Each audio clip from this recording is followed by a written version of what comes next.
7 वाजलेले आहेत आणि आज आपण पालघरच्या शिरगाव बीचला आहे आणि शिरगावला किल्लासुद्धा आहे। या शिरगावच्या किल्ल्याला आपण थोडंसं अभ्यास करायचा आहे, जेणेकरून आपल्याला सुद्धा काही गोष्टी माहीत असणं गरजेचं आहे। आणि आपण आज पालघरचे 2 बीच केलेले आहेत, एक होतं केळगाव आणि हे दुसरं आहे शिरगाव। शिरगाव सुद्धा अतिशय स्वच्छ आणि सुंदर आणि मनमोहक आहे। बघा या ठिकाणी असणारे जे काही झाडं आहेत ते सुद्धा खूप छान आहेत आणि इथे असणारे जे काही माणसं आहेत ते सुद्धा खूप छान आहेत। आपल्याला एक वेळेस या शिरगाव बीचला भेट देणं गरजेचं आहे।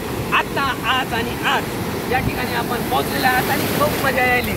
बघा असणारा जो काही आनंद आहे, छोटं व्हा पण आनंद घ्या। जीवनाचा आनंद जर घ्यायचा असेल तर तुम्हाला जे वय आहे त्या वयापासून थोडंसं छोटं व्हावं लागेल, तरच जीवनाचा खरा आनंद घेता येईल।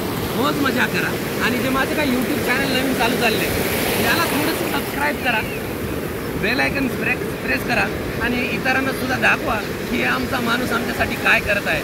बघा जमलं तर, नाही जमलं तर बघा आणि सोडून द्या। या ठिकाणीच आपण थांबू, त्यानंतर दुसऱ्या बीचला भेटू।